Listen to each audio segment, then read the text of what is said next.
Hey, what's good? What's good? What's good? Welcome to Reflections of a DJ, the R.O.A.D podcast. I'm one of your hosts, DJ Crooked. I got DJ Never. Yo, what up? I got DJ D Miles. What's good? What's good? I got Jamie the Great. Yeah. And this is presented by DJ City. Shout out to DJ City. Now we got special guests with us. This is our LA edition, right? Yeah. So we're posted up in LA, and our guest is known for like probably the dopest hip hop parties in LA, right? In the club scene, just rocking all the hip hop clubs and shit. We're really pleased to have you here, man. DJ Butch in the building. What's good? What up? What's What's good? good? What's good? Good, man. Thanks for coming through, man. Of course. Appreciate it, bro. So, like, me and Never are from New York, and I guess coming up, we've known about, obviously, like, Greystone Sundays and all of this, and a lot of your parties are legendary. Right now, you do Playhouse, right? Yeah, Playhouse on Fridays. Yeah. Playhouse on Fridays, and then you're also at PH, Penthouse? Yeah. That's the day party on Sunday. That's the day party that you guys do on Sundays and stuff like that. So, like, you're known for DJing, obviously, but you're like a huge promoter here in LA. Yeah, well, I started off kind of DJing, and then now I've had the opportunity to get on the back end of the events. So, not just the DJ side, I'm also on the back end, helping organize the parties, all the promotions, marketing, stuff like that. Because you have like a graphic design background too. Are you like doing flyers and shit? I try to do them. I honestly don't have a background in them. Yeah. But I just learned how to do it. Along the way, right? Yeah, it's just one of those things I just picked up, man, honestly. You can add that to the resume now. Yeah, it's like one of those, for sure. So a lot of your parties are in LA, but you're from Long Beach, right? Oh, actually, I'm from Carson. Carson? It's right next to Long Beach, so it's close enough. But I started off in Long Beach doing my own events over there and DJing. And then I just felt like I got, out of that circle. I needed to expand. Took my talents to, Hollywood and LA. Yeah. But I started like in a really small. Because you were like you teamed up with the Supreme team, right? And I worked some events with those guys. Yeah. But I'm not like exactly teamed up with them, but we work together on some events. Though, but you guys are kind of instrumental for pushing like these hip hop parties in LA, right? Creating this like Hollywood this hip hop movement, right? Yeah, there's them. There's a few players in the game. Yeah. Supreme Team is one of them. They're one of the big groups that promote out here in LA. There's like Dirty Draws, right? Yeah, Draws and Social Group. That's another group. Social Group, right? Another one that I personally work with is Made. So they've been doing the Greystone Sunday party for years, which is basically like, I don't know, it's like Live Sundays, kind of like the LA version of Live Sundays. It's like right? an LA staple, basically. When did that shit start? Man, the clubs have remodeled so much, like the names. Yeah. But it started, I want to say, when they were doing this. From what I remember, it was a place called Guys and Dolls. Yeah, that's back in the day. It was back in the day. All right. So you're gonna have to school you guys gonna have to school me, like D and Jamie, just because me and Never, we're not from LA. Yeah. Well, one misconception is that Supreme Team and Made are the same thing. Yeah. Right? So we're here to clear that up. Yeah. They work together on the same events, but they're totally different groups. Right. But they're very instrumental in Hollywood. But it was a big deal from what I've heard where it was like you kind of represent like the Asian like club following, and then Draws represents like the Latin club following, and then Supreme Team represented like the urban or black crowd following, and then you guys kind of just like teamed up and worked together to create like you almost like took over the city together. Yeah, we did a few events together when we were doing Supper Club. Yeah. What day was Supper Club? It was a Thursday. Supreme Team ran it on Tuesdays, and it was like, it was booming because it was known as like the Tuesday night venue in Hollywood. And then me and Draws and their group, we linked up and we did Thursday night, but we didn't actually work together, but it was different nights, but same club, you know what I mean? Yeah. People would know about Supper Club from either them or us, but it was like, what year was that? Like 2013, around 2000. Damn, yeah. It was probably around like 2012, But it was kind of like 2013. almost like perfect timing because it was kind of when the West Coast sound was kind of, or like the Cali, LA sound was. The Mustard, YG. Because I remember those guys would just come to the club, bro. Like, like Ty would just always be in Supper Club and playing his song. Like, we'd be playing his songs before he was who he is now. You know? Yeah. Same thing with like OT Genesis. Ty Dolla. Yeah, Ty Dolla. I'm trying to think of a few more. I mean, it was that Young California kind of movement, right? Yeah, like they would just literally pull up to the clubs. What's Young California is DJ Charisma. As DJ Charisma, Jerry Sinatra, I believe, is involved as well. Amen. Yeah, they basically were like the forefront to kind of put on that sound at the time because no one was really messing with it. So basically, they're all on radio pretty much, right? Yes. And they kind of banded together, or they were just like, yo, we're going to push the LA sound. And Yeah. they started the pushing West Coast. West West Coast Coast sound. Yeah. And they were like, we're going to push like YG, Mustard, Ty Dolla $ign. I think just anything out the West. Yeah. To be Anything honest. out the West anything. Coast. Like Dom local. Genesis. Dom Kennedy.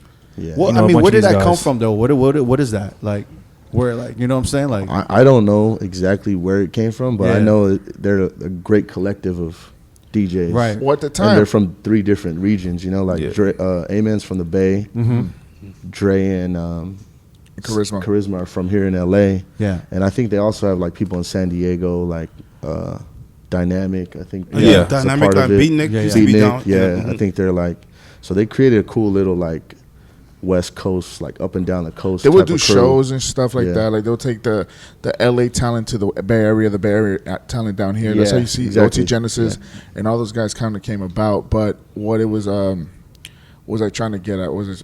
Fuck, I blanked out. I just think there was never really. I got it. Go ahead. Yeah, there was really nobody really representing the West Coast at the time. This was probably 2010 to like 2012, and that's when like the EDM stuff was kind of really being pushed on the radio. Power 106 was playing EDM shit. Yeah. So Young California kind of took that upon themselves, and they pushed that sound into all of masses in the West Coast. And I think YG and all those guys kind of they had the respect best them. But promo I got a team. question, though. During the EDM era, did LA or Cali radio, did they turn their back on like hip-hop? Kind of, yeah. I didn't hear that much hip hop on Power. To be They were honest. kind of I'm just mixing saying, it up. usually something happens that makes motherfuckers come together and work together. Yeah. Do you know what I'm Yeah. saying? Yeah. Like, It was a lot of dance records on the air though. Yeah. I won't So front. it It was felt- like yeah. remixes too. It was Right. A lot like, of Chris Brown, the three-time Yeah. one. yeah. I don't think LA turned their back. I think it was ratings. I Yeah. think at the time that was what was cool. That was the sound. And That's that the was Had the to be sound. played And on they had radio. to really probably restructure the station to play some of that stuff. Uh-huh. Whether it was through remixes or whatever. Like LMFAO was big. Kid Cudi was big at the time. I mean, LMFAO is kind of like the LA sound at that time, right? For You know, EDM. Like pop Who was the guys? mainstream, right? The Far East movement. Yeah, the Yeah, Far Far East. East. yeah, Yeah. FM. Those Yeah. are the And And they homies. they're was- from LA. I DJ Yeah. for Where them they, for a where they minute, from? Far East moves from here. They're from They're here. From LA. LA or Yeah. like, yeah. From Yeah, they're LA, from yeah. LA? Yeah. E-Man was their DJ, I believe. No, Yeah. Verman. Verman, his brother. Yeah. his brother. Okay. So they were being pushed a lot on Power 106. So that just gives you the It's idea. quite a shift in like a LA sound, though, right? Yeah. Or a Yeah, Cali for sound sure. from like LMFAO Then the G6 to YG. Yeah. For sure. It went to And it was G6 abrupt. to So then around 2011, 2013, around that pair of Young Californians came together. They like formed like, I don't know, like and that kind of some helped. type of round table, like some mafia shit. So, Like so we gotta get this some- hip hop back on the radio. It's like no? some organized crime shit, like Yeah. some Italian mafioso shit. They came together, like we got to push the LA hip hop movement. I mean, it's Yeah. because like that's what the streets really, like the people in the streets really still listen to hip hop. But obviously the masses on radio, that's what they wanted to hear the EDM. But where was the hip hop clubs? Where were the hip hop parties during the EDM period, man? It was still, I would say, it was like still Greystone, which Uh-huh. is called Nightingale now. But Yeah. it was always Greystone Sundays, Supper Club Tuesdays. There was a party called Lollipop Mondays. What was that at? popping. I forgot that one. I never heard of that Yeah, one. me either. Damn, bro. I can't Hey, even can you remember the name. explain to us, like, I mean, it's Nightingale right now, but like the Greystone Sundays, what was that like? Man, it was Because like I've it never was- had it the was- experience of going to one. You know what I'm Yeah. saying? It was basically like a pick and choose type party. Like What does that mean? basically the front was like if you knew someone to get in, that's how you would get in. If you didn't know anybody, You were fucked. it didn't matter if you were paying. They were just like, nah, you're not getting in here. Mm-hmm. So I think the exclusivity and the fact that they always had athletes, Celebrities, rappers, rappers. D-boys, random like, Wait, so this was Celebs going in on there. during the EDM period? yes. And it's yes. still going on now, It's still probably. going on now. Yeah. I mean, it's a lot. It's bigger right now, isn't it? I would say, in my opinion, I feel like it was way more exclusive back then before the social media craze. Yeah. Now I feel like it's still cool, but like back then it was like, dude, I'm standing next to like Drake. Like Drake is right here chilling. Right. But he wasn't Drake at who he is now at the time, you know. But it's just like I feel like the exclusivity of it was a lot bigger. Well, back it was in the like day. the party was it was coexisting with like an era of artists that were emerging at the time, right? That too. Like Yep. now they're all huge superstars Yes. right now. So like you can't really recapture that unless you create another another party. generation of like younger, the Up-and-comers. next up. Is there does that exist here? Right I now mean, in LA? I feel like there's a few young guys coming up from LA that are gonna get to that level. Yeah. And they're showing out at the clubs. Like who would it be? I mean, Roddy Ricch he's already Yeah. up there now. Yeah, he's but up he was there, yeah. he used to be just He's chilling. doing songs with Marshmello right Yeah. now. You know what I'm saying? He was He's that on the guy used- Dreamville album. yeah. I know. Is he on the don't know Dreamville? if he's on No, it. he's on the Mustard album. Yeah. Yeah, he Sorry, is, too yeah. many fucking albums came out in the past 2 days. Would you put RJ in there? Yeah, RJ is a great one. He's always Yeah. at the club showing out. Joe Yeah. Moses. Yeah. Like these guys are regulars in the nightclub. So from a club perspective, right? When you have like I'm sure like you've done parties with YG, Mustard, and all these dudes. Is there a pipeline of music where you're getting fed the music first, yes, and they're coming up definitely. to you and like saying, "What you think of this?" Or they're saying, "Yo, I need you to push this shit." Yeah, definitely. How does that work? So like the way out here, the way it works for me at least is they have record reps or like I guess A&Rs that go out to the clubs and feed us these records, you know, like Right. come check these out. Let me know what you think. If you could spin them. If not, you know, it's cool. But they do feed us the records and get them before we hear them like on radio or whatever it is. Yeah, yeah. Do So they do this now? Or Yeah, they've been doing it since I started, like in Hollywood. But for it's sure. more. Is it more direct now, or you're still dealing with label dudes? No, it's direct. It's like direct, right? Like the guy will literally pull up to the club with a USB and be like, "Yo, here's all the new tracks." wow, they So- don't do that in Vegas. No, of course they don't. Because it's Hollywood. They don't Have you ever heard a song that was like really bad and you're like, yo, that shit is trash, and then it fucking blew up and it became a big success and shit like that? A song that was probably rubbing you the Nah, wrong I'll way. be honest. I haven't heard like I don't have like the best hit ear, but I have like a good club ear. Like, like I know what can go in the club and what can't. But everything that I've heard that's trash has usually been trash. Yeah. It's like, I Have a you good told ear. them? Like, have they given? Do they ask for your feedback at this point? Like or- that- I mean, I not don't it. tell the artist directly, but Yeah. I'll tell the the guy pushing the record like, "Yo, this one's not the one, bro. Like, this is a in the car with Right, song or something on the radio." But But it's as not your gonna work as your here. party started getting like Greystone's Sunday started getting bigger and bigger. I mean, did you have more and more artists just like pushing music on you guys to play in there? And how, Yeah, because I for know how that sure. shit is. You know yeah, what I'm saying? for sure.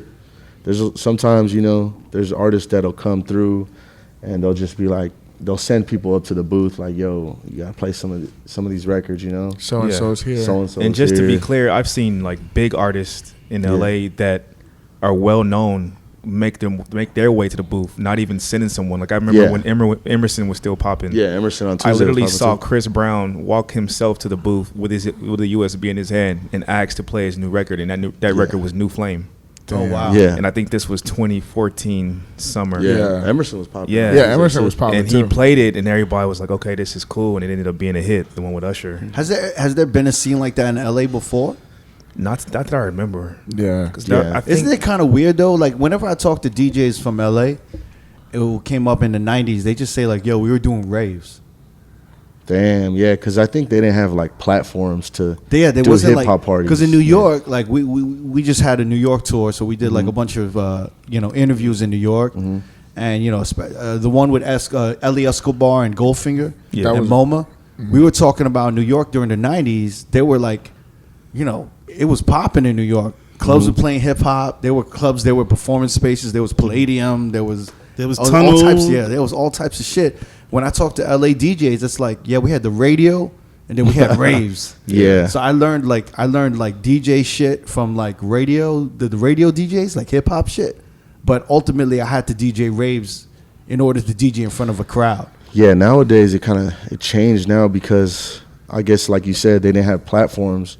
What a lot of the DJs out here are doing is like they're creating their own parties because they can't get on places. So they're like, you know what I'm gonna do? I'm gonna just throw my own event. Yeah. I already got my friends that are gonna come and help me promote whatever it is, and that's how they get put on. You know, they just throw their own shit. Is that kind of what happened with you, like in in Carson and Long Beach? In Long Beach, what I was doing was, you know, at the time I didn't have the connections I have in LA, so it was hard for me to go out there, you know. So I had to kind of create my own little thing in a smaller city. Yeah. And then from there, I just finally expanded to something else. Same thing with the people that used to run with me. Like, I don't know if you guys know Bella Fiasco. Yeah. She used We to had run, her on the show before. yeah, she used to run with me The over Queen there. of Long Beach. Yeah, the Queen of Long Beach, as I we said. used to.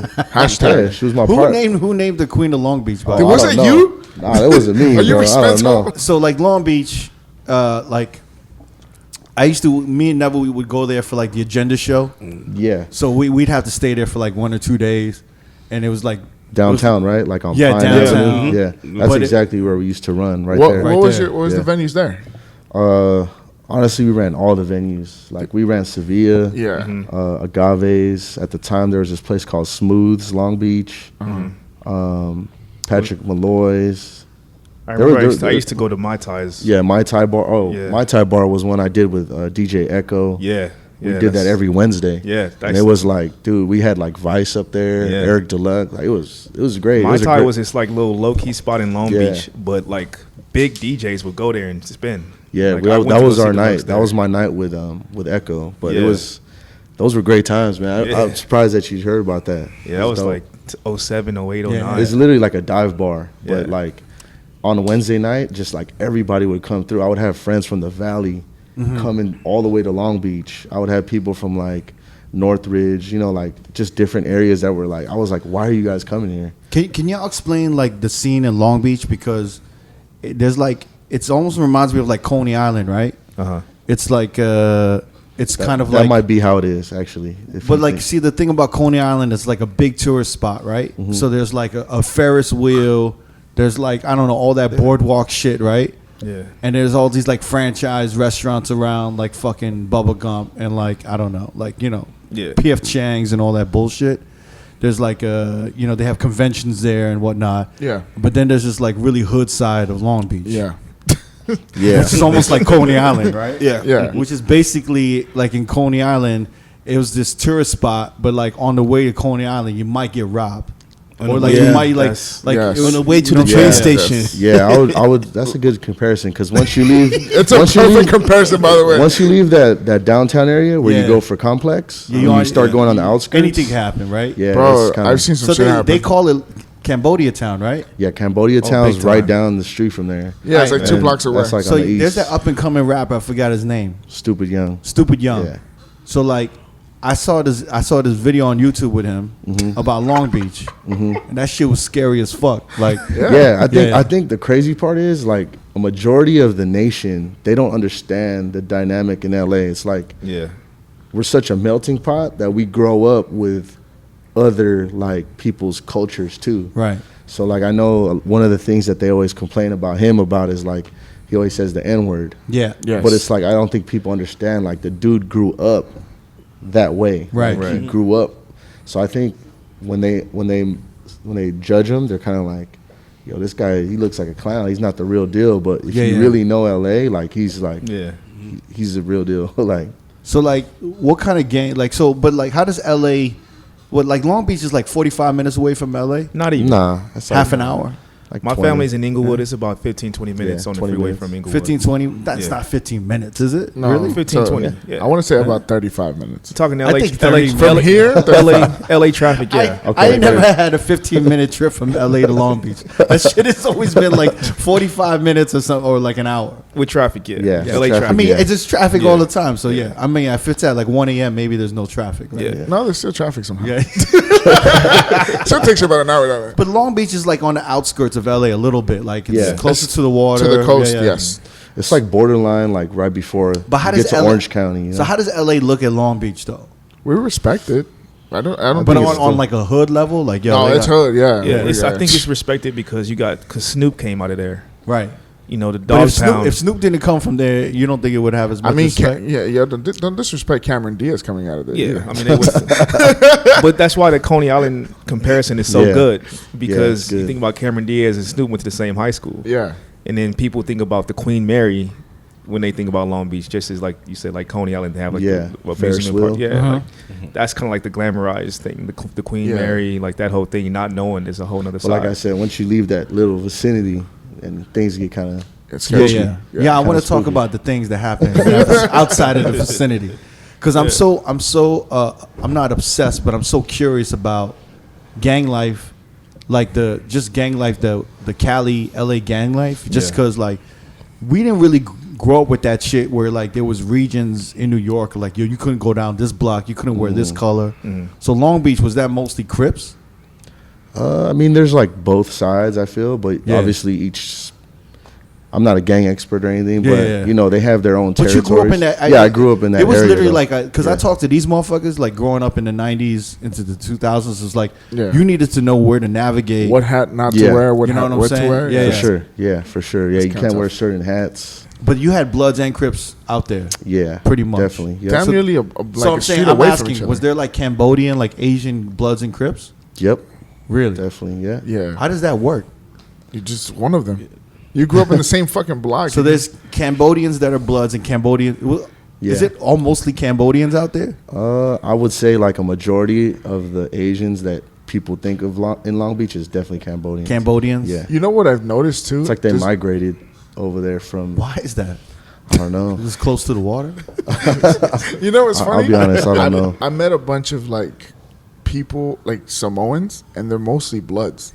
For some odd reason, Samoans are mostly Bloods. Yeah, that I've met, I probably like 10%, 50%. There's a lot of Samoans in Carson. Yeah, they're like Bloods. A lot of my friends. Yeah. So I don't know. It's so interesting how this all works. Long Beach is just a dynamic that I don't really have a lot of knowledge about. Yeah, but Jamie's right. A lot of Samoans, like you see, like some Samoan Crips, but mostly it's Bloods.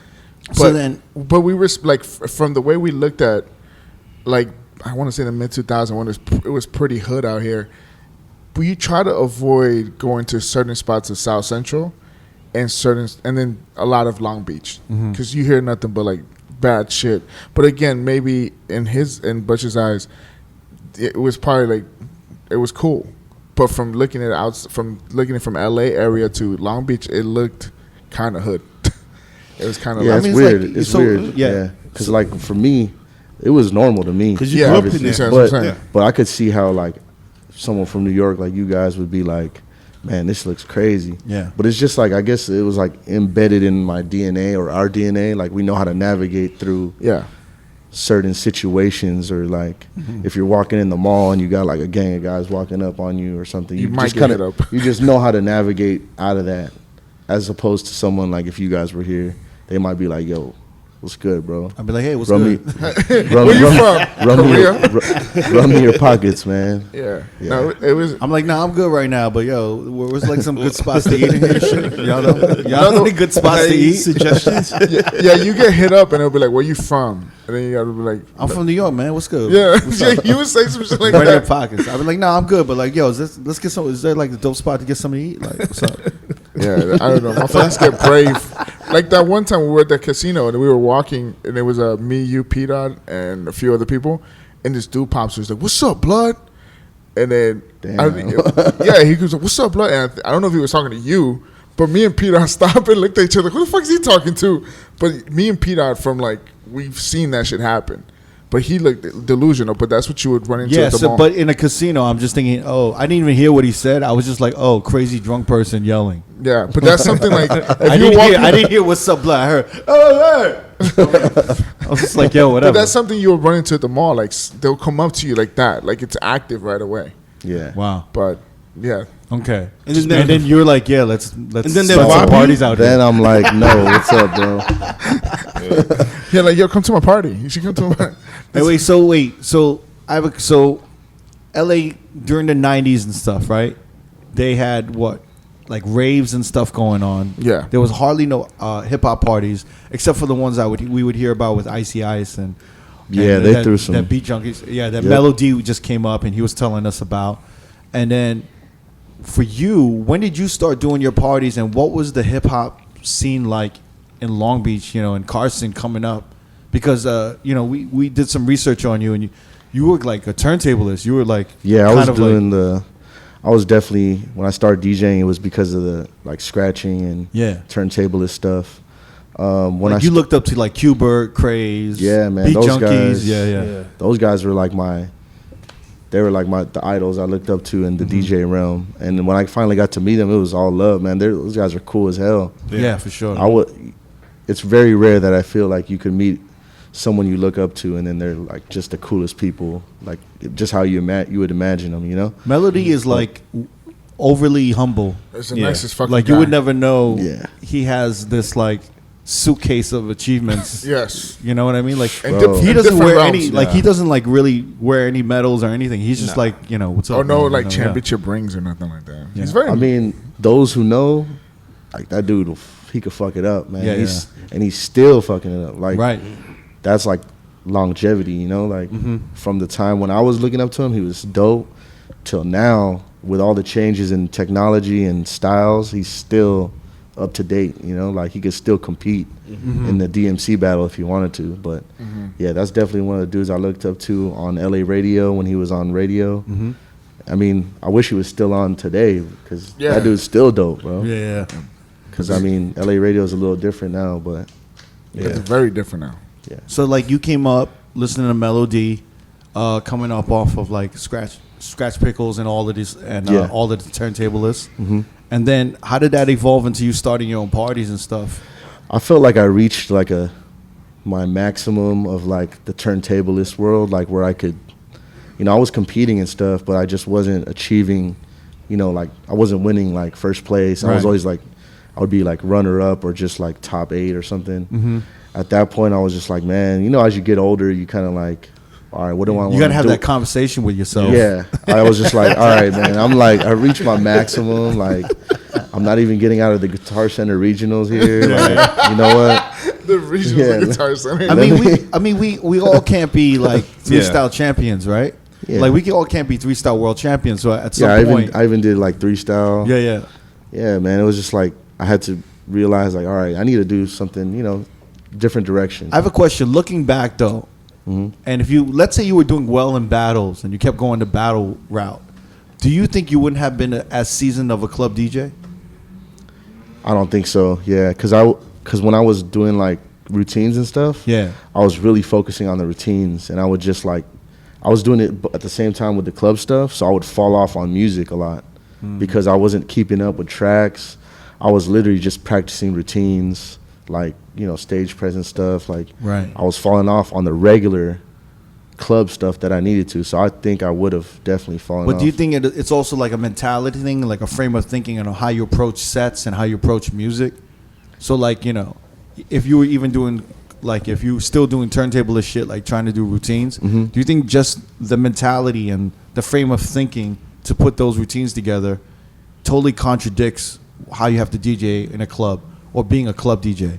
Or do you think do you think the lines are being blurred a little bit more now? I think, yeah, because at the end of the day, what I typically try to do is read the room.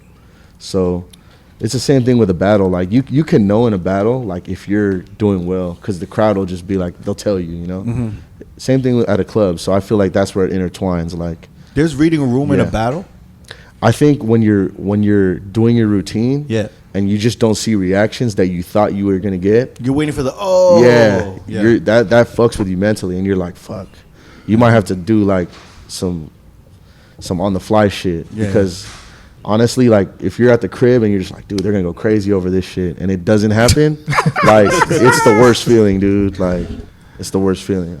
I guess that's an element I never really thought about with battles, because you kind of like go in knowing what you're gonna do. Yeah, exactly. And then when that doesn't work, you're kind of like, fuck. Do you do like secondary sets in your head, or like something usually I'll have B? like something like a plan B, like a backup, like that I know that, because the way I approach it is like it has to be for the masses, right? Like for them to kind of know.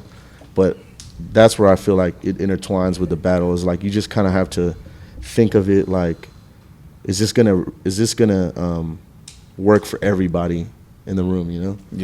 I never really thought about reading a room for a battle, but I guess there are different types of battles. Like one battle might be more uber technical, where exactly like a DMC, right? And then like a Red Bull 3 style, you obviously know like okay, it has You're to not be, DJing in front of DJs. Yeah. You're It's like DJing everybody. for regular people. Exactly. A guitar center might be more technical. Yeah. Yep. Exactly. Interesting. I never thought of that. So like when you're doing technical, like if you're doing a guitar center or DMC, you're kind of like, yo, the music choice isn't as important as the actual concept and the technical shit that I'm doing. Exactly. Yep. And the 3 style might be like, yo, I gotta make sure I play party shit or like response tracks. And then work in a little bit of the technical shit. Because attending battles, that's what I learned. Like just going to watch people. Yeah. I was like, damn, like this dude's dope as fuck, but his shit is not working. Right. And then I was like, why is it not working? And I would see the guys who would work at the like Red Bull 3 styles. I'm like, it's because they're playing like the dope hype 808s, like right. And it's like you have to approach certain things like that. And I feel like that's how you do it with the battles. Same thing with the clubs. It's like reading the rooms, I guess you could say. Yeah, I never thought of that, but I guess there are like you got to read a battle room too. Yeah. Unfortunately. And that sounds more hectic than a fucking party room. Yeah, it's definitely more like hectic. It's more like you only have 5 minutes to fix it, like to turn it around. So I don't even think you have that. You have like you minute. You have like a minute. No, but you have 30 seconds, bro. Yeah, you have 5. You have a 5 minute set. So if you fuck up a minute 3, you gotta switch it fast, and that's crazy, man. Yeah. Fuck. So then you came to a realization. You're like, all right, man. You know, I'm not excelling in all the competitions. I'm not winning everything. So you're like, let me try to fuck with some club shit. Or what was it was like at the time too. We were doing like the 18 and over stuff. So I was just kind of like. So where were you doing the 18 and over? Yeah, what clubs was that? Cinespace. Oh, Cinespace. Yeah, Cinespace was a good one. Where is that? It's called Project now, I believe. Yeah. Where? It's on Hollywood Boulevard. It's on Hollywood and on Vine. So what was that, like a hip hop party? What was that? They were hip hop parties. Ragers, man, like 18 and over college kids, like dude. What year was this? Probably like 2007, 8. Yeah. I want to say. And this place called Highlands, which was called OHM now. OHM now. Yeah, but I remember that. It was like that's on Hollywood and Highland, and that where Dave and Buster's is at. Where where they do the scam artists, the Christmas party. joint. Yeah. In that section, it's the club to the right. Above it. And it would be like 1,000 plus 18 and over kids, like ragers, man. So like, what were y'all playing? Hip hop, same thing. Like it was like the Nellies. Yeah. Well, that was 2007, 2008. So whatever, it was mostly hip hop, some pop, but it was mostly like it was like the snap music was starting to come out. Yeah, exactly. South shit. It was right before the. I just remember it was definitely Nellies in there. I was getting down to like games. Yeah. This is how we do. Yeah, exactly. Those were good times. So around that time, was EDM starting to kind of come into that area, that space? Yeah, it was. Yep. Well, I want to say, and you were spinning that shit too? Yeah, we would have to mix it in. Like it was weird because it's like you would have to go from like this 100 BPM shit, to 130s, and it was mad weird. But at the time, you West Coast motherfuckers love transition records. Yeah, they would play. Yeah, and you can find those at DJ City at the time. Just saying. Y'all motherfuckers love transition records, bro. Hey, whatever makes the job easier. Has there ever been an East Coast transition record? No, never. I don't think so. No, never.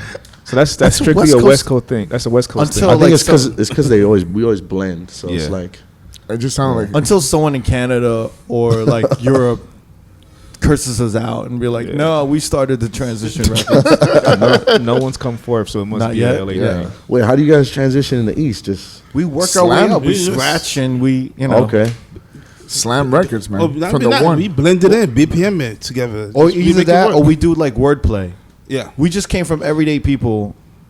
You know that party? Yeah. Shout out to DJ Momo. We were at Everyday People, and there was we were listening to Night Train. Yeah, Night Train was getting. He was doing homies. Yeah. Night Train did a couple mixes, but I loved the way he was DJing, and he was jumping around BPMs, but doing wordplay. Gotcha. So like when someone sang something, like could have been but then singing. He would just drop it. Yeah, so someone would be like, like singing, like I don't know, like the Little Kim one that he did. Crush on You. Yeah, Crush on You. He went Shall I proceed? Yes, indeed. And then he just dropped, actually, Drake. And that's an edit point. Too late there. now. That's an edit point. it was a clever mix, but it was like, switching BPMs. He kept doing that throughout the night. I'm not going to put all his mixes out there, but He had some good ones. dope. yeah, but that Sounds dope. was some New York shit that we would do like a lot of shit like that, right? Yep, exactly. I remember when Laffy Taffy first came out, it was like, I don't know what to play around this shit. So Hey, this is like we weird. just had to like kind of like do something clever and drop that shit and then bring it back to like 90 BPM or whatever the fuck we were doing. Yeah. I wanted to ask you, at Cinespace around that time, I think AM and Aoki had a night, right? Yeah, they were doing a different night though. I think it was might have been on the weekend. Yeah, it was like a Saturday, I believe. Because I know the ATN overnights were like Thursdays. Yeah, Thursdays. College nights, but College nights, yeah. they did do those. So how did those Hollywood parties evolve to like a Long Beach following or doing parties in the LBC? Oh, the following came from just being from that area, and a lot of our people just didn't. At the time, they weren't trying to drive to LA. Right. They just wanted something local, especially on a Thursday night where it's college night. No one has school the next day. They wanted to just go somewhere where it was close, cheap, and had good music. So those factors, we brought them to that city, and it just worked out really well. Well, but how did you? Was it like an open market? Was there no parties out there? Actually, the Thursday night there were no hip hop parties there at all. So what they did? What were they playing? What was the? It was parties mainly like just dive bars. People would just come in, iPod playing. You come in and drink. We brought the DJ element into it. So what were they playing in these dive bars? Like Sweet Home Alabama? Like what? Literally, rock, probably. literally like just Alternative rock. iPod. I love rock and roll. So you went to like the manager, the owner. You're like, yo, we want to do a party here. There was actually an older place that we started at. Right, we took our success from that older venue. The owner created a new bar. Just for you guys? No, not he got the money from us, definitely from the party we were doing. Okay. He opened up a new place. Wait, this is really interesting. So you did like some hole in the wall, right? Yeah. How many people was in there? How many people fit in there? We were probably doing like 300 a week. 300. Yeah. What was the place called? Do you remember? Oh, come on. That was your first. That was your Kavika's. baby. Kavika's. Kavika's? Yeah. All right. It was right next to Mai Tai bar. So Mai Tai bar had closed. We moved to Kavika's. We were doing like 300, 400 people a week. The owner of this new venue heard about us, and he was just like, yo, I want you guys to come to this place. Help me open it up. He gave us the keys to that basically like that night. We took it, and that shit just blew up. And he gave us like 2 other nights. He basically gave us a Friday night and a Saturday night. So we're doing 3 nights a week. Wow. Thursday, Friday, Saturday for a whole year. And packing it up. What year is that? This is about 2012, 2013. 2012. So this is right when the EDM shit was happening. Well, the Cali sound was Starting to pop. Starting to pop. Yeah. So it's like perfect timing, right? Yeah, a little bit. It was, yeah. And then, because usually what I've learned when motherfuckers start their own parties, it usually has to do with some type of musical movement. That's what usually helps the shit. And then during the musical movement, there's always anthems, right? So like what were some of the anthems during that time, like that we were just at like kind of, because all the music like just shapes the party, right?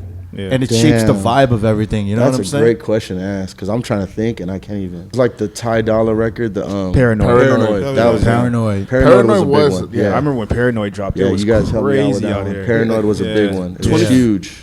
That Huge. changed. That was the Huge. beginning to me of this West Coast Sound. laid back hood sound. Like literally, you could drop Paranoid just the beginning, real quick, and then people would be like, "Oh shit!" Yeah. Like Boom, boom, that's boom. how recognizable that sound was. And then when that Kid Ink record came out too, when Yes. Show Me came Yeah, out, Show because Me, it was yep. another laid back Yep. hip hop track, but it just went in the club for some reason. Right. Dun, dun, dun, dun. Yep. Huge record. Yeah. Yep. Huge Yeah. record. Yeah. But Paranoid kind of kicked the That's ball a great, off, right? great point, man. Yeah. Yeah. Paranoid was a huge one because That was probably the literally one. you could just play the first and then let them hear it real quick and get out, and they'd just be like, "Oh shit!" Like, Yeah. That's one of the records that when someone told me this is like the biggest record, I was didn't like, believe 'em? How? I was like, how? And Why? And then when you saw the reaction. And then I dropped it, and everyone started screaming, and they started turning up to the most mellow sounding song ever. Yeah. And I was like, Okay. Paranoid, I'm tripping. I was like, all right. Maybe Yeah. these motherfuckers have something here. Like, I got two something's bitches in happening, the club. Yeah. I think it was definitely the lyrics too. Yeah. Bro. Because that was not like a hype record when I first heard it. You know what I'm saying? I know, yeah. It took a while to get used Especially to. in a big ass Vegas room, you like, yo, Yeah. am I gonna drop this shit? Like, Yeah, I could. 96, I believe. I could see how that in a Vegas room that could be like Yeah. kind of sketchy. Like, damn. No, but it popped. It was like huge. So those are like the anthems back then, and Yeah. it really shaped the sound and the whole thing about your party. And Yeah, stuff like I that. would say so, because also at the time when you say it was like a musical movement that created these parties, like I said, there was no hip hop parties that were taking place on a Thursday night on Pine Avenue for us. It was either like Latin or just like dive bars, you know? And was the music also on the radio as well? Or Yeah, it was definitely on the radio. But I'm saying, like, sometimes I would even think even that time maybe even more. Yeah. Was radio dictating the music, I or think- was I- the clubs dictating the music think, first? I think that was a switch right there. That was like the era where like Where the clubs had it because first? like I was telling you, yeah, these guys were coming to the clubs and Yeah. just performing the songs, and they were going off the That's- hype. but They that's- were going off the hype of But that. that's really what I want to know. Is I want to know if at that time why your parties were so important, why these parties were so important. Like you said, these artists that were emerging from your city were at the parties, so the parties was almost the pipeline to radio and Yeah. everything and Yeah. the people, right? I think, yeah, because it was also a time when like social media was really popping off, so Right. people were like IG better coming posting out. stuff from there, and they're like, "Yo, this thing on Tuesday or this thing over here is cracking," and they're playing these records on the videos, and they're probably that's probably the time when like the A&Rs or the radio people were like, "Man, well, how come we don't have these records?" Right. So I think that's when that switch happened, where like the club DJs were kind of dictating what was cracking for the radio instead of vice versa. It's kind of funny what was happening to them, to you guys in the club scene in LA, and in the early 2010s, right? That was happening like in New York, like the late 90s, like, right? Kind of like late 90s going into the 2000s. Just like the clubs kind of dictating the music and then radio following, you know what I mean? Yeah. Definitely. Like it's very different how, like, I'm sure you know what I'm now saying? it still takes place. Maybe I don't know how it is in Vegas. Yeah. But definitely in LA, I think if you guys went to certain nights, Yeah. you would probably hear records that you would never think you would play in a club, and you would be like, man, this shit goes off here. Yeah. All right, well, name a few right now that, like, some of the songs that I wouldn't hear. I'm not sure if you heard like "Stop It" by Joe Moses and R.J., No. No. Definitely not. but that's they haven't. Okay, I know. you've heard it. No. No, not yet. Okay. Yeah, yeah. Well, it's definitely like a LA banger. Like it's almost like to us, it's like a big bank. Like Really? YG Big Bank. Yeah. Okay. So it's like Wait, being played give at me- 12:30, right? Yeah, you So can play that RJ, 12. so that's an RJ record. That's a Joe Moses. Joe record Moses featuring RJ. Featuring RJ. Yeah. Feed us some more of this. Yeah, what's another one? That song "Bituary." I don't know if you've heard of You it. see? Bituary? No. I've never heard of that one. Never By heard who? of it. Damn, you hungry this for the other new man? music. Everyone's hungry, man. Everyone's like, yo. Come on, feed us That's more. that's what's, Another one, another that's what's one. crazy because See the thing. He's a new artist. I apologize. I don't know his name. Can someone but- Google that real but quick? it's Shorty, a- Shorty? Shorty. There we Okay. go. All Shorty. right, there you go. But that's like a good Bituary? It's called- Bituary. This is that yeah. on Spotify. Like obituary, but just bituary. Yes. Yeah. It's a great title for a song. There's Jamie, a, can you play some of that? Hold on, yeah. There's Keep thinking, bro. there's a few of them, man. I'm surprised you guys don't know these. Nah, Damn, come on. I thought they would have hit over there by This now. is Bituary by Shorty. But yes, that's the one. My boy's pushing this record. That's how I knew it. But it slaps out here in LA, man. Wow. Like, That's Play another. that It's very shit. slow. I want to hear the Joe Moses one. Is that what's his name? Joe yeah, Moses? Joe Moses, RJ, Stop it. Stop It. That's They it. may be playing. They're probably maybe playing that at Dre's. I'm about to say that. Yeah. Yeah, maybe, yeah. 'Cause, yeah, Franny's always out here in LA, so he definitely hears some of the sound. Yeah, he's probably playing that. I don't know if I'm playing that on. But yeah, man, my clubs. it's kind of It's crazy. pretty. how, Vegas is like, it's a little more top 40. It's like, yeah, when that beat drops, that shit goes hard, bro.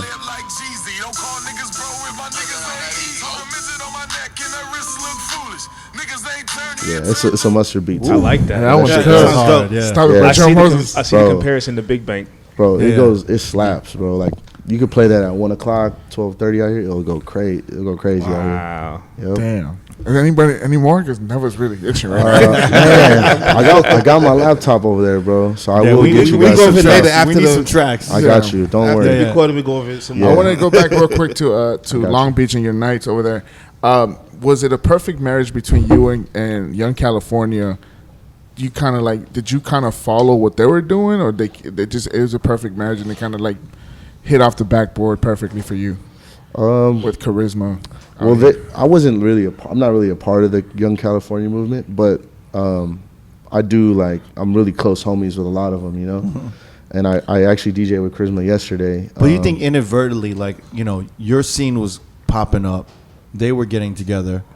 It just seems like everyone was kind of in the Yeah, it was a at good. the same Yeah, it time. was a good. It was a You know? good time. Yeah, it Yeah, was yeah. definitely a good time with music, and then obviously from us going from Long Beach and transitioning to LA, it was like just perfect timing with the same movements kind of coming up. You know, like I feel it was just right timing. So moving from Long Beach to LA, the Hollywood area, did you have like struggles coming up because Yeah. it was considered the ratchet scene and stuff like Yeah, that? definitely. Was it like hard to pitch that? Is that kind of like disrespectful to call it the ratchet scene, or you like it is the ratchet scene? It's hard. It's hard to say because like a lot of people call Penthouse the Sunday day party ratchet. Yeah. But honestly, it's not ratchet. It's just if they can't get in, they just get mad, you know, like, oh, it's ghetto, this and that. But honestly, the clientele and the people in there are top notch. It's like very good looking crowd in there, and they spend money. But to say it's ratchet, I don't know. It just depends, to be honest. No, with you. I don't know if that's a good thing out here or a bad thing. You know? Yeah, Well, like sometimes I look at it like it could be bad, it could be good. I don't really know how to It look at depends because like some girls will be like, oh, is it ratchet? And you'd be like, yeah. And I'd be like, all right, we're there. So it's a good thing Yeah, on that yeah, side. But yeah. if it's Sometimes- like business level, is it All right, ratchet? so if girls say ratchet, it's okay. If the guys say it's ratchet, it's No, not good. like business level is probably ratchet is frowned upon. But if the girl, like the hood people, want to have a good time, be like, "Yo, is it ratchet out there?" I'm like, "Yeah, all right, cool, we'll be in there." So it's more like, Yeah, because I be bumping into random motherfuckers and they be like, nah, you won't go there. That shit is ratchet as fuck. Yeah. Yeah. But then I'm like, and then I see some certain DJs who like promote the shit like, yo, playing hip hop, R&B, and the ratchet hits. And I'm like, what? Like, what the fuck are ratchet anthems or ratchet anthems? I don't promote it like that. I think Definitely not. most people like when they say ratchet, they have good intentions. Because even when people come to Vegas, they're No, like, they "Yo, where can I don't. hear some ratchet shit?" I know what they mean. But that's what I say when it's like I don't know if it's good or bad because Yeah. some people Yeah. have different, meanings for it. Views Like, Right. of it, Yeah. Like if a girl hits me up and like, "Yo, where can I hear some ratchet shit in Vegas?" yeah. In my mind, I know she means where can I hear hip hop in Some Vegas? like good hardcore Yeah. hood hip hop. yeah. yeah. No commercial Exactly. shit. And in my mind, I want to tell them, "Yeah, you probably want to go to Dre's." If you want But to hear it's Joe, not- it's if you not want to hear shitting Joe on Moses and Dre. that shit, I don't know if it's getting to Vegas. Yeah. Yeah. It took a stop too early. It doesn't cross to Nevada.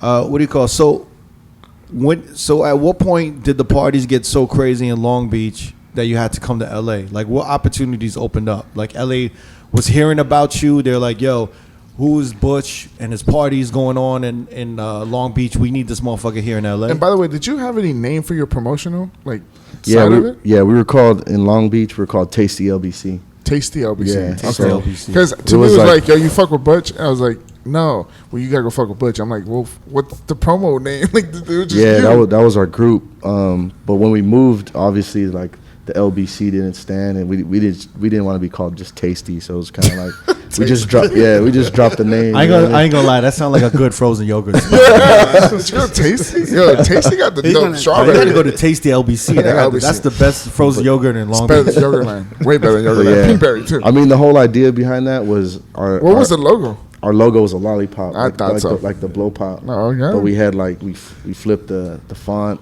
to Tasty LBC, but that's the reason why the name stuck. But that was the name when I first started the promotion shit. That was like me, Bella, a couple other DJs, my boy Adri. Like it was a big collective of guys Okay. from that area. And then what is under the table? Oh, so that's the crew that I started when I first started like the turntable, like when I first started DJing. okay. So you were like a DJ crew, Yeah, we were basically a DJ crew. Like a turntablist crew? Yeah, like it some was- beat junkies, like beat junkies, but we were more like homies because we all started DJing at the same time. Yeah. Half of the crew was from we went to Carson High, which is like a rival high school that they were going to, but they went to summer school at our school. The common denominator we had was we were DJs, so we were just like, yo, let's just link up. Yeah. They were from another side of town, we were from this side of town, and then from the high school days, we just kind of ran all the parties from both schools, and that's the crew the That little you came battle up crew, with. the little battle crew. We And what was under the table? Um, Why the name is what I'm trying to get at. oh, why the name? Damn, I forgot why. To be honest, it's been a while. They was 'cause getting all their money from under Yeah, the under table. the table. I think You guys practice under the table? I forget the true meaning of it Yeah. because it's been so long, bro. Like those are my guys. Like I grew up with it. I still hang out with them, but we haven't like DJed together in a while, man. Yeah. That's the come up. That was the come up back then. Yeah.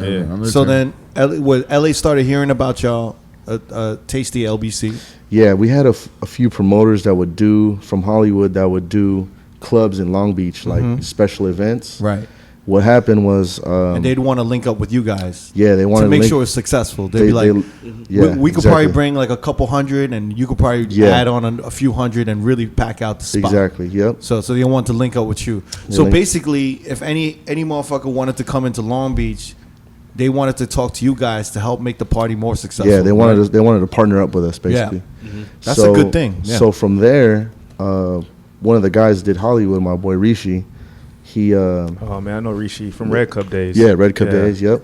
So he was doing Highlands at the time, and he saw me at this one-off event. He saw me DJ, and he was like, "Bro, I want you to come, open up at Highlands in Hollywood. Come check it out, see if you like it." I did it. I did great, and they just kept inviting me back.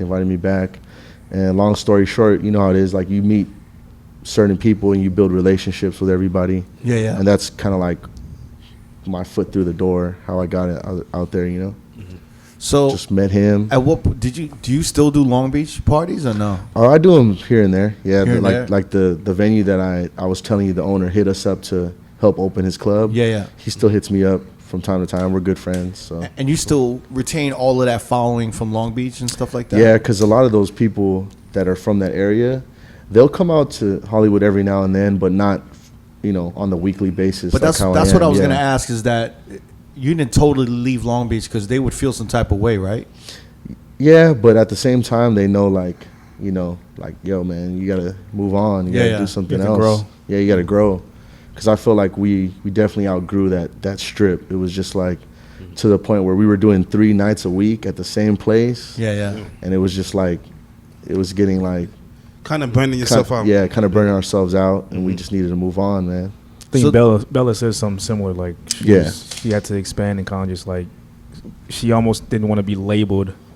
Yeah, as, like, just from there. Yeah, Yeah, that's Queen of Long Yeah, Beach. that's I don't think that's a bad thing though. Like, I don't think so either. I mean, when can you be called the king or queen of anything? Yeah, that's true. the King of Long Beach. Like, I'd rather be known as the Yeah. as the queen of Long Beach than that motherfucker. That's Like, very yo, true. you don't know that's the queen of Long Beach. Like, for real? Cute. I didn't know that. QLBC over there.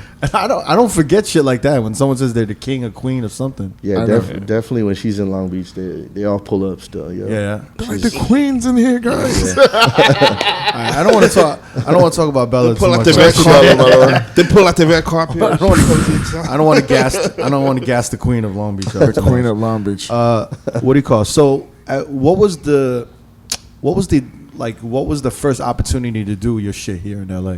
Besides the Highlands. Yeah, And my first party out here. That was like your that baby. kind of said it was like, yo, like, Butch you know, is we here. got this. Like, you know, we got this market pretty much. We Got your here. foot in the door. You know what I mean?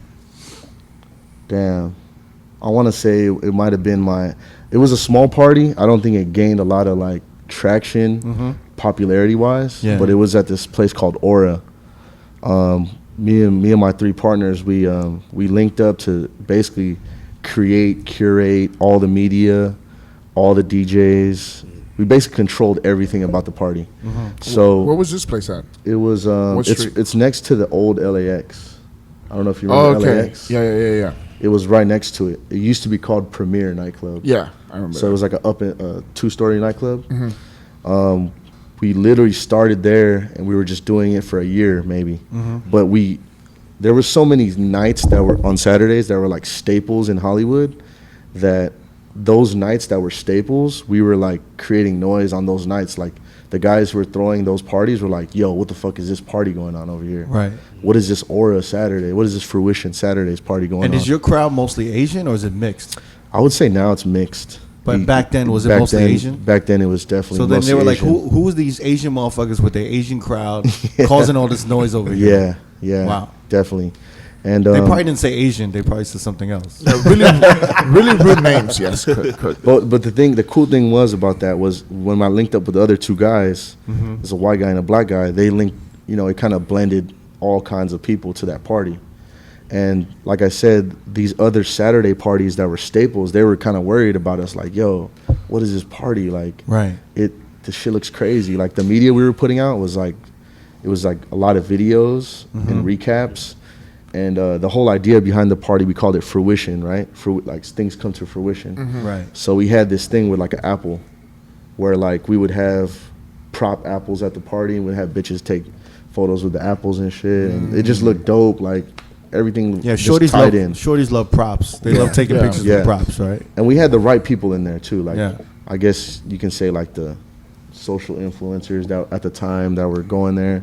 But I would say that party right there was the one that kind of like made me think, like, all right, I could do this shit out here in LA and Hollywood. Nice. So, and it was a small time thing. Like I said, it wasn't huge, but it was enough to where like we were kind of making noise with these other parties that were like kind of scared of us. They were And taking even notice. and from Long Beach to LA to Hollywood, during this whole journey of yours, right?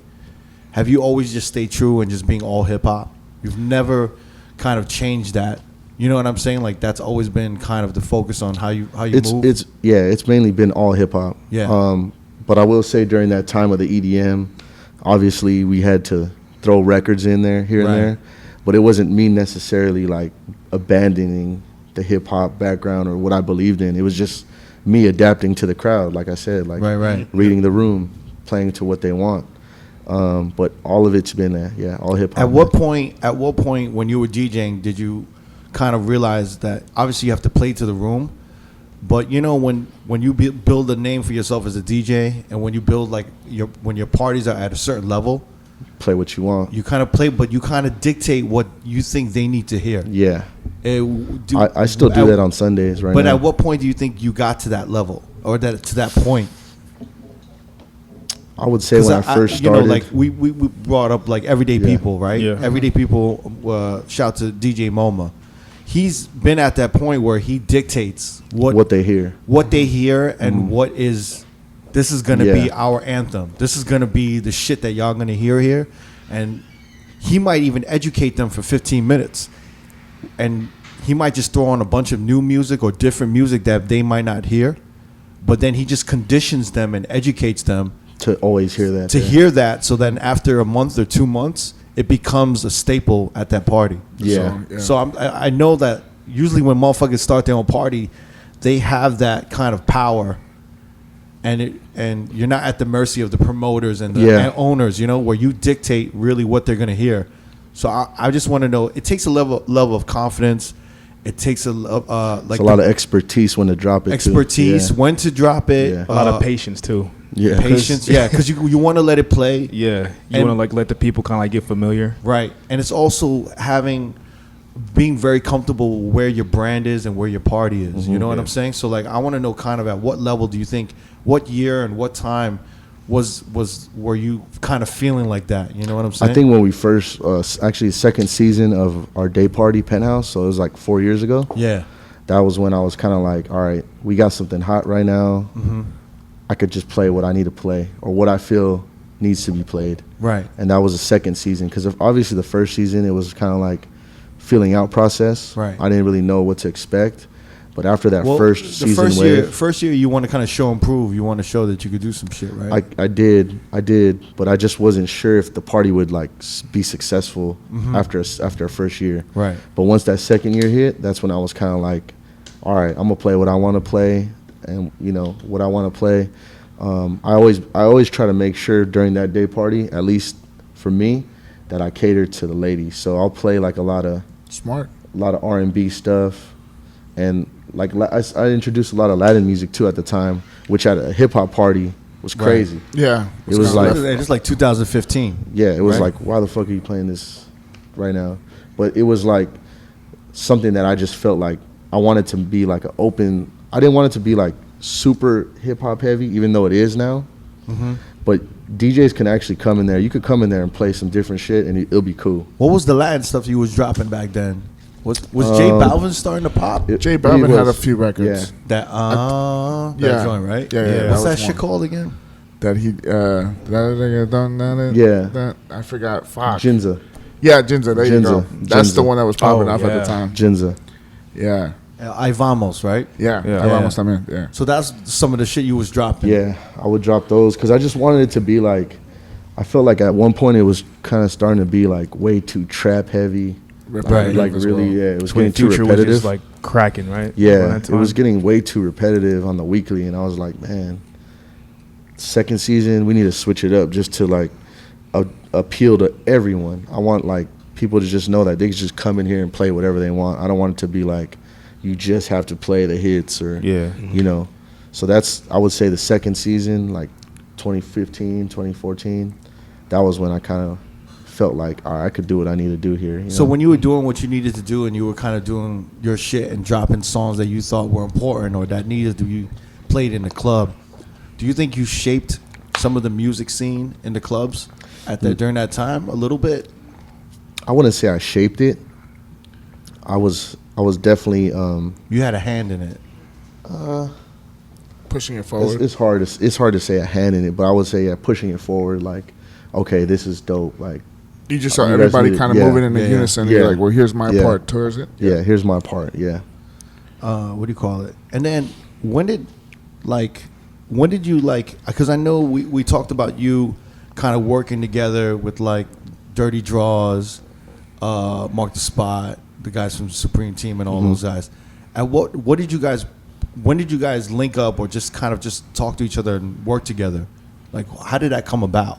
So Mark, he DJs a lot of the made promotions. Yeah. But with Draws, he was like kind of like me. Like, we had our own parties and stuff. Right. So when we linked up, but he had his own Latin following. Yeah, it was a Latin following, definitely. A lot of house parties stuff. Yeah, like that. A lot of house parties and stuff like that. He had that following. But he did have like I said, we were doing Supper Club on Thursdays where we would like pack it out. But that was the year when we kind of like linked up together. What year was that? Do you know?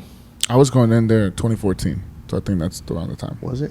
Yeah, 2014. That's when like Drake and Rihanna were going. It's hard to say because that shit closed down real quick. Yeah, I mean it was a hot club for like 5 years, but 2014 was kind of the peak of it. Like, it was open much more than a lot of the clubs on Hollywood, and I remember Jaws doing a lot of shit 2014, 2015. Yeah, we were doing Thursday nights, Studio Thursdays over there. So we would always have artists up there. Yeah. Like, we would book them. I mean, y'all really had like just Drake and Rihanna just showing there's up? videos of Drake and Rihanna at Supper Club, either on a Tuesday or Thursday, and like Meek Mill was in there. Like, it was crazy in there. It was really packed out. It was the white couches, all white walls. It kind of had like its aesthetic. It was a dope big room to play as a DJ. It was an old theater, so it just got gutted out, and then it was just couches everywhere, and it was pretty fucking gnarly. Yeah, there weren't like traditional bottle service tables. Yeah, they were like couches. They were just couches, and you had to like kind of climb up on the couch and be on this like cushioned floor and couch, and that was like your section. And it was dope. It was dope because the DJ was really like the centerpiece of the whole thing. Like, you were kind of like on an elevated stage, but like in the middle of the room, which is like the ceilings were high as fuck. So you're kind of like looking down. Yeah, you're like looking not down looking down too much. It was kind of a little higher, a little higher than the crowd, but it was like in the booth you could just. It was like, damn. And there was this part when they would bring out the bottles. They would bring out from the ceiling. A girl drops, and the sparklers going on, and she's bringing you back your bottle, dropping your Yeah, bottle that shit off, was and then pretty she's wild. going back up. Off of like what it looked like a fucking tie. Yeah, it was like one of those like Cirque du Soleil. like a Cirque du contortionist. Soleil. She would drop down from the ceiling. Yeah. Yeah. Like Put the there was a bottle whole- down, and then they'll lift it back Yeah, up. lift it Yeah, back up, it was yeah. fucking nuts, bro. With the sparklers and her dancing with the But I'm bottle. saying the ceilings were tall, bro. Like, Yeah. it was Yeah. like a gymnasium. I type want to shit. see like 30 Yeah. plus. You just see her spiraling down with Yeah. a huge bottle of Dom in her hand. Oh, like some shit. crazy shit. And then she'll Yeah. drop it on your little couch, and she'll go back up, Yeah. and then another girl across the fucking ceiling. So there was like 4 holes, and they would drop your So bottle. you guys were DJing together, you and Draws. Yeah, at I the would, time? I would probably open and he would close, or vice versa. But mostly me opening, to be honest. Yeah, because Draws is Yeah. he's a He's different a, animal, he's bro. a dope closer. Yeah. Yeah. So what's your schedule like nowadays? What are the parties that you're doing? Yeah, tell us. On the weekly, I'm doing Thursday at Hyde. Friday I do Playhouse. Saturday I'm at Argyle. Sunday day I'm at Penthouse, which is a day party, and then Sunday night I'm at Nightingale, which is Greystone Sundays. Yeah. How long has that party been going? Greystone is. Grayson's been from. I wasn't there from the beginning of it. Right. I just got there when it was at Greystone, which is still Nightingale. But I want to say it's been going for at least like 8 years, man. Yeah, Yeah. I think Lil Wayne said it At least 8 years. in the record. He's at Greystone Sundays. King of Diamond Mondays. Yeah, King of Diamond Mondays. Is yeah. Maid still doing that party on Sunday? Yeah, Maid still does it. Yep. You know what? Actually remember meeting you. Didn't you come to when Maid was doing Daylight? Yeah, I A met you couple there. years back, Yeah, he spun there. Yeah, that's where I met you. Yeah, Yeah. exactly. Yeah. Never break down that shit that Maid was doing. Well, They were actually busing motherfuckers from LA to Vegas. yes. Yeah. Explain that shit. Just, Yeah, there was like a whole crew of LA heads would come on the bus to Vegas. Yeah. They do Daylight all day, and then at the end of the day, when the party's over with, they get back on the bus, come back to LA, and then they would do Greystone Yeah. Sunday night. Yeah. That's fucking nuts. So that was wait. Yo, that was nuts. I want you to break down the logistics of this, okay?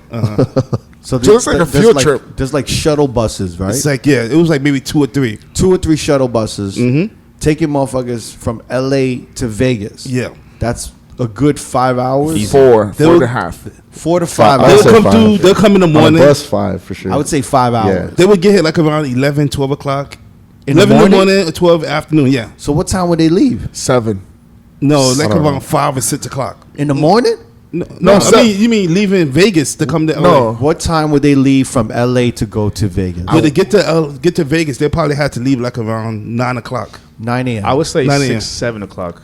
7 o'clock, bro. Yeah. Wait. On the Sunday morning. Oh my God. Okay, hold on. I got you, Crook. No, I got you. Clear this up. I got you. They would show up to daylight. They wouldn't show up at 11. Yes, a.m. 11, 12 o'clock. a.m. Yes. So that means they're leaving Why would LA they be at there I would that say no 6 later a.m. than 12 o'clock. Why would they be there that early?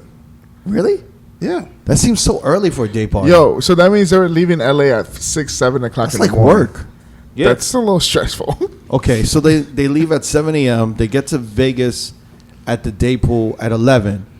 Between 11 and 12. I'm assuming they're drinking on the bus, right? 100%. 100%. Listening to music. So what is it? drinking. Is it bring your own liquor? Yeah. BYOB. All right, so motherfuckers waking up at 7 a.m., getting on the bus, drinking a little bit on the bus. They get to daylight, they're turned up, Mm-hmm. and then they stay at daylight till 5 p.m. I would say that, yeah. And then the shuttle heads back to LA. Mm-hmm. Another 5 hours back to LA. They get to LA at 10 o'clock, 11, Yeah. and in that same clothes, and they drinking on the bus even more. Yeah. So they drinking on the bus. They got like pool water on them.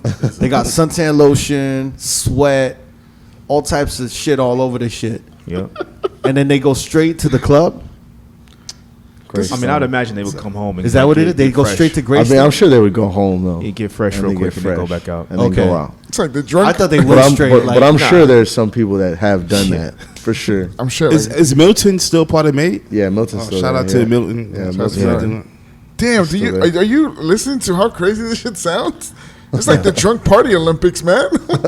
Man, it's pretty wild.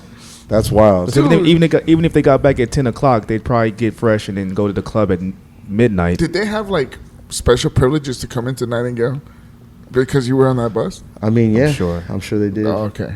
Because if you still waiting outside, they try to get in after that was a fun summer, man. When we that was a fun summer. And at that time, there was like really no hip hop in Vegas. Yeah. No. That was like the only hip hop. Actually, one of the only hip hop parties at the time. Hip hop day parties. Day parties, yeah. Because Dre's was doing EDM. No, and like Dre's wasn't even open. It was only Dre's after hours. Yeah, Dre's The had, clubs wasn't open the yet. Cromwell hadn't opened yet. Oh, and that's when they had at Bally's. They had Dre's at Bally's. Exactly, and yeah. There wasn't a day pool or anything No. for Dre's. You know what? They're gonna say that they definitely brought that hip hop artist element out They there. might have. I wouldn't be. Yeah, I could say that. So actually. explain this. What is the hip hop artist element? What So are you talking about? So do you remember that party when they booked Kendrick? Yeah, The one when they yeah, booked, that I shit do. was Remember- crazy. Yeah, Kendrick Yeah. Lamar? Yeah, they booked Kendrick at Daylight, and it was like a sea of people there, Yeah. bro. Like, it was insane. Was I've he- never seen Daylight like that. Was he on the bus? Kendrick's on the bus. Pretty sure Kendrick had his own bus. No, but Another one He they probably booked- flew. Another party that was good. They had Trey Songz. yeah, Trey Songz was good too. I didn't know that. Yeah, So they were Yeah. what we were doing was they were taking the element of like booking the artist to host Yeah. in Vegas over there, and I think that's where they first started was Daylight. They booked Kendrick, different artists every Sunday, yeah. and then I think eventually like other clubs kind of caught Yeah. wind of that and did the same shit. Yep. Damn. That sounds insane, Yeah. bro. I think I I think a lot of people forgot. They I forgot about that even even that at was SLS. They were doing SLS. They too. tried to do it, but it wasn't as good as it was at Daylight, right? When they tried to do it at SLS. I wouldn't. It wasn't as. It was definitely sold out still. Like there was one weekend. I think it was what holiday, but we had like Young Thug, Lil Wayne. I was DJing there too. At I the remember SLS, that. Yeah. and it was sold the fuck out. But I guess the weed thing is like really crazy at the hotels and hip hop parties. It's like goes hand in hand Yeah. usually. Yeah. So that didn't last long at the SLS. Yeah. How come they don't? When did they stop doing the parties? It was after that weekend. Yeah. Whatever weekend that was with Lil Wayne. I That think was it like was the a Labor. last I think one. it was like Yeah. a Labor Day weekend. Yeah. How much was the admission for all this? Like I to think go to Vegas? I think they were for the bus. For the bus, getting in the I'm club. not sure of the packages, but I know they were selling something like $100 get you back and forth and club entry, something like that. It's not bad. That's not bad. Yeah, But I'm surprised they're not still doing that shit. Yeah. yeah, I know. There must have been think- some motherfuckers that that went But to the that's hospital.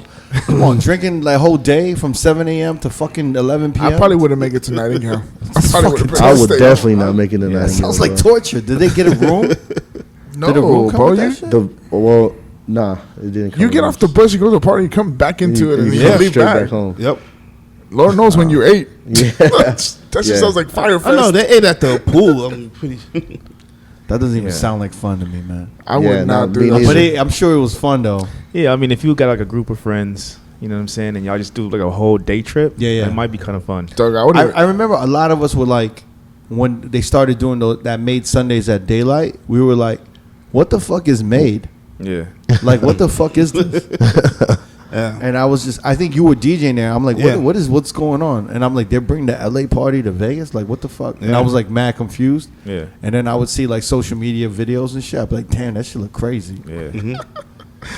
I wouldn't even It do was. that for Disneyland. it Bro. was fun. I'd be like, fuck that. It was a good summer. That much. that, That was summer. a good one, It was yeah. it was a good summer. So how's the scene right now with LA? Do you think it's like in a weird space right now, or is it getting bigger? Is it getting more commercialized, like more top forward? Like, are you seeing, you know what I'm saying? Like, where is it getting more? You're seeing like more touristy people, out of town people coming in, and is Definitely. Are you losing the local vibe, or are you still retaining some of the local vibe, or is, Well, I would say a lot of the parties that are considered like, I guess you say cool, or like a lot of the celebs and everything go to, they're Yeah. moving more to West, like West Hollywood.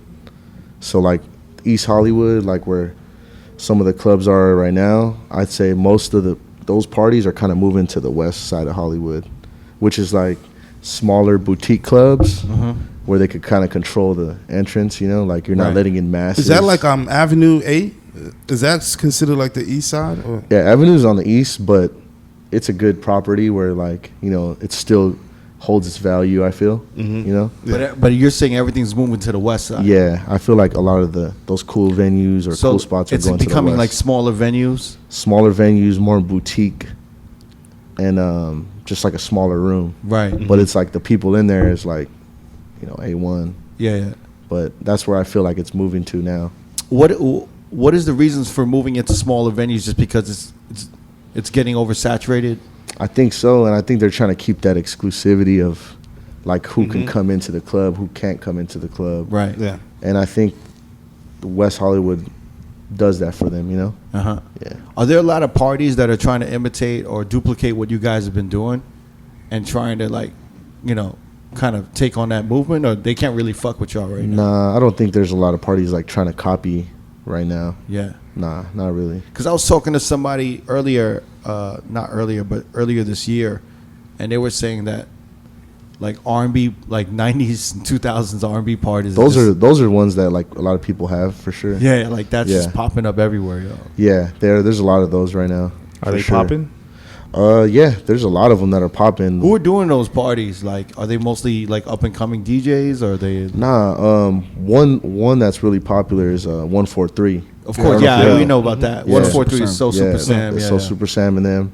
That's like one that I feel like a lot of people kind of took their kind of idea and trying to do the same thing, but that one's like one of the dopest ones out for sure.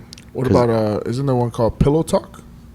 I've heard of it. I haven't been there though, but yeah, I've seen a lot of variations of R&B parties going around for sure. How's the bottle service? Has it declined for you guys, or is it still up there for pH and all that? Nah, man, that shit is going crazy. That's just still working out here. It's going higher. Oh, okay. Like, we had this thing where we would have shows, right? We have specific shows for clients. So we had one where it was a coffin. You bring out a coffin, right? To basically, like, literally. I heard about the coffin. Yeah, you literally bring out a coffin. And we have, like, theme music, play the Undertaker theme song. And then they play R.I.P. from Cheesy and them. And they bring out your bottles, like, out the coffin. Like you So killed. have the bottles in the coffin? No, they have like one girl with like the most expensive bottle, whatever you buy, and she comes up like the Undertaker. Yeah, She come up like this. yeah, she comes up like that. They open the casket, bro, and it's like. So you get to choose, like, okay, that's one. What's another one? They just killed the club. Yeah, they just killed the club. But I mean, the idea is crazy. That's the hashtag. Yo, the idea is crazy, right? But when you see it, shit is wild. Yeah, exactly like she's that. She's literally in the coffin, like laying down. Yeah, hearing laying the down. Undertaker song. During the Undertaker song. And then she gets up with the lights and shit. Yep, exactly. And then she starts doing like the dances and shit. Yo. Okay. Yes. So that show. You want to try it too? You want So that coffin show is 10 racks. Wow. And then they just added a new one this season. What is it? It's a jet. So we built these jets, like these mini jets that are in the club. Where is this? What club is this? Penthouse. Penthouse. The PH. Sunday day party. Shit. It's a dope party. It's very sexy. Explain the Jets. So the jets, they built these like Explain the jets. these mini jets. They built these mini jets that are basically wrapped. They have 3 of them. One's wrapped in like gold, rose gold, and like platinum, right? Okay. They go throughout. 3 of them are like throughout the club. So this one, the But girl you're carrying them, right? It's not it's like mounted on the on the ceiling. And what it does, the girl gets on top of the jet with the bottle, and she comes down. It like brings her down, and it's like spinning. The thing's like spinning. I have videos. So the jet is like big enough for someone to like get on top of? Yeah. It's like, I want to say the jet is maybe like from the beginning of that couch to like us right here. That's how big it is. So there's 3 of them. There's 3 of them hanging from the they're like throughout the club. So like if someone orders one over there, they have one over there. If someone's in the middle, they have one right here. Damn. And then how much is that? That one's $15K. $15K. And I'll tell you, on BET weekend 2 weekends ago, bro, every table was $10,000. That's crazy. Yeah. Coffins everywhere, man. Jets and coffins. Yeah. Jets and It was like such a headache to DJ because we would have to fucking stop the music the whole time to play those songs. Right. Mm-hmm. What's the jet music? Top Gun. That would be a dope one, actually. G6? Nah, it's Futures jumping off a jet. Jumping off a jet. I don't know if you guys heard of that, but No. they made like a little intro where it like says like, "Welcome to PH Day Club. Get ready for takeoff." Da da da, and then it goes into the song. But Wow. So it's you would have to keep playing that shit. yeah, man, it's crazy though. They got the guys, you know, the dudes on the runway, Yeah. the fucking the lights. Yeah. They have like the busters come out and they like clear the dance floor where the jet is. They clear it there, and the music stops, and then you know the intro's playing. Yeah. So they're clearing it, and then they're like guiding the sounds plane crazy, down. man. They're guiding the plane down and shit. Yeah. So I have a question. Do you ever see motherfuckers who buy bottles like that, like 15 minutes before the club closes? Yeah, definitely. There has been. That's like a wash, though, right? Man, they'll stay open. They'll stay open. Yeah, Wow. yeah. There's a lot of They those. keep playing the Undertaker song over and over. Yeah. Bro. But do you think there's more of a future? Like, have you been noticing that people have been going out less at night, nightclubs, and then like doing more day party shit? If the option is available, they'll definitely do a day party. I feel, if the option is available, which Sunday it's available, Yeah, yeah, but other days they still go out at night. You know. yeah, Yeah. I've just been noticing that I feel like nightclubs are struggling a little bit more than day parties, and day parties are leaving a little bit more room for like just like it's Yeah. like a longer It's period a longer of party. time. Mhm. It's like Yeah. it's like you can kind of curate the night a little easier than like I feel like an LA nightclub. It's kind of like Yeah, it's you crammed. have like a 3-hour window to Yeah. do anything. Yeah. It's Yeah, like it is. really a 2-hour window. And then with a to be day honest. party, like you still can go home and get a good night's rest if you gotta be up the Exactly. next day to work. I mean, Exactly, yeah. last night we were everyday people were partying our ass off, and then we went to Whole Foods being responsible adults. So it's like, Yeah, I mean, yeah. the balance of both. Yeah. That's true. You can still get some shit done. Yeah. Go to a day Yeah. party. You go home, sleep, and then go to work. That's the what I next like about it. Is like I get to get home and then I still get to rest and I'm cool. Yeah, yeah. day. But then you gotta go Nighttime. back. Yeah, I gotta go back though, but You got to go back to the the club. I still gotta go Consumers, like- back. I get an hour of rest in between. I try. Sounds great. So if you had your choice, you would rather do more day parties and stuff like that. Yeah, because like you said, it's a longer window of opportunity, Like you, and it's very Yeah. like you get home early. yeah. You could get shit done still, you know. Yeah. But I would. So this party's been going on for what, 6 years now? This is our fifth year now. Yeah, Is that the longest day party besides Red Cup? I want to say. yeah, I would say. Yeah. Damn, that's pretty It's good. probably been the longest one, Yeah, because Red Cup was and it's at the same venue. We haven't moved yet or anything like that. it's a very sexy party. Yeah. I don't know if you've ever seen it. Nah, I want. It's next dope. time we're here, I want to check it Yeah, out. yeah. I think you guys should check it out, man. You like it for sure. It's Yeah. different. Just make sure we get in, okay? I know we're all ugly motherfuckers here and shit. Nah, We're like, man, yo, I got you keep them guys. out. I got you guys. Don't worry. Wait, what's the venue? Is that the old Penthouse? Is that the old Icon? No. It's 'Cause I think that's the last time It- I went to Red Cup. it It was used to be still Icon. it used to be called the Factory back in the Okay. day, but Yeah. it's in West Hollywood as well. Okay. So Yeah, we should go. It's a dope venue. We should definitely go, man. Yeah. What do you see as far as like the music for Cali? Like you said, a lot of the superstars. To me, like a lot of the local rappers that emerged with the whole scene, with the whole with what you guys were doing in LA.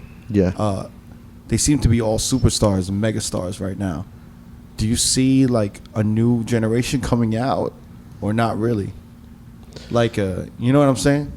I don't see as many coming out to the club anymore. To be honest, like the young guys, Yeah. I don't see them out that much. Why do you think that is? It might be because of the social media thing. I think they're relying on that more than like actually being out in the streets Yeah. and actually connecting with people, you know. But Mm. during that time when I told you like those guys were coming out a lot, they weren't heavy on that, you know. It was more like I want to test these records out for the people, see how it reacts in the club, Right. and then I'm gonna go from there. Now it's kind of like, I guess you can say like the SoundCloud. You can just put it up right away and you get your reaction there. I have a question. Is it that now do you feel that it's also hurting the club because at the time motherfuckers aren't making music for the club? I mean, now motherfuckers aren't making music for the club, but back then they were Yeah, they making were, music yeah. for the club. So like you're getting a new generation of dudes that are actually just kind of making music, but they're not making it for a specific purpose. Yeah, and just to and make the it. music might be a little bit more selfish than usual. It might be just for like, this is my sound and I want to create my own sound, Yeah. and it doesn't translate to the clubs as much. And I think, and another question would be, do you think they're not coming out because they don't want to get in trouble? Like just being on social media, having a bunch of like that could clout be it too. chasing motherfuckers, fuck with them and all of that shit. That could be it too, to be honest. But I do feel like, yeah, you're right. It might not be the best time for where they're just making music for themselves, not for everyone else. But that is kind of selfish in a way. But I mean, it's not really selfish, but I'm just saying selfish. I mean, to us it's selfish, but as DJs. Yeah. I've just been noticing that the club music isn't club music. Yeah. You know what I'm saying? But I think there is something, even though it may be an old formula, there's something to taking taking the music into a nightclub setting and see how people vibe to it. Yeah. Because that's important for radio, because people in their cars are vibing. You know what I mean? Like, you need that kind of element. And if you want your record to be successful, the DJ is the best way that's the pipeline. It has to be through the DJ. Social media is cool, but we're the voice for the club and for the people. So if we're not feeling it, we're not feeding it to the people, like, how else are they gonna get it? You know what I mean? I understand like the SoundCloud wave, but to me that's still the best way, and that's why those dudes are successful. Yeah. Like being able to see Chris Brown in the club and Ty Dolla Still or Future and them dudes vibing out to their own music in the club is a big deal. But it's one of those things that I feel like it's very important for any local city to have the local artists, local talent really involved and supporting those parties and those clubs and those DJs, and having it go like hand in hand, where it really feels like everyone's working together. Yeah. And it's not like, those guys are like, you know what I'm saying? Like, I mean, don't get me wrong, they still come out. It's just I don't see them as much as before. Like where it was like every week, like, yo, I see them. But you think it's because of where it's social media, where they can get in trouble for like anything, yo? Definitely. I mean, A$AP Rocky's in jail. It's not even his fucking fault, that's bro. crazy. Yeah, I saw that. Yeah, that's crazy. I think you're right. Totally different time right now, man. Yeah. So what do you think? So you think this new generation really has to maybe they got to start working, or like there has to be something involved with them to really get in touch with the people a little bit more, or like the club scene or the party scene? I think so.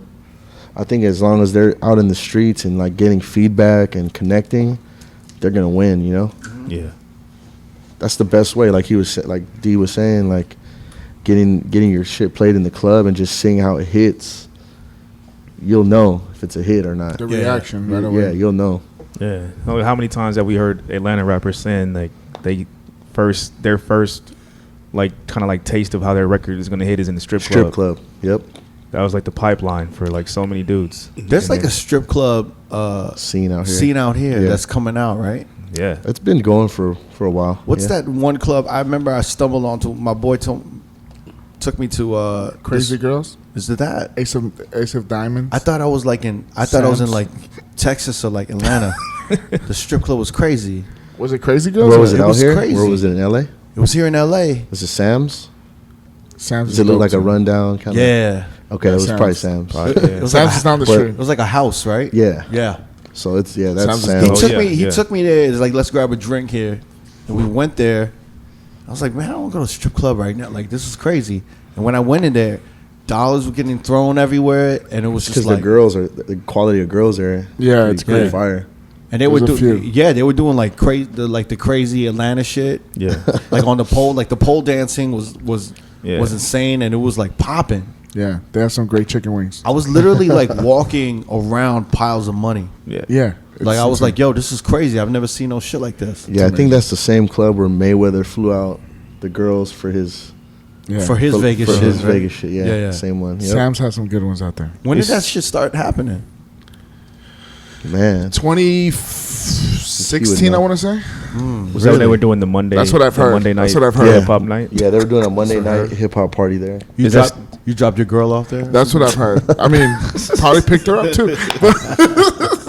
But shout out to Sam's. It's dope. It's behind downtown. Have a good night, honey. They still doing the hip hop party over there? You might have to go down there. Yeah, they do it. They do a hip hop party there. I think on Monday and Wednesday. Okay. And I think Dre Sinatra DJs there. Oh, look at that! It's a Monday. Oh, so it's open tonight. It's open tonight. Oh. Look at that. You're in downtown. Chicken wings. Y'all want some chicken wings, Jones? Let me see how many dollars I can get change for. Throw a dub in. They really got good wings over there? They got great wings. I haven't had a good pizza. The pizza too. Carne asada pizza. Yeah. Yeah, it's crazy. Oh my god! We might have to go, It might guys. get ignorant tonight. It might get real. We would have to call DJ City for an extra budget because this shit gets wild down there. Let's link up. I'll be there too. Look at you. I'll meet you guys there. Yeah, let's link up. Let's do it. Oh, let's do it, man. Yeah, we actually just had a cancellation tonight. Yeah. For some of our interviews.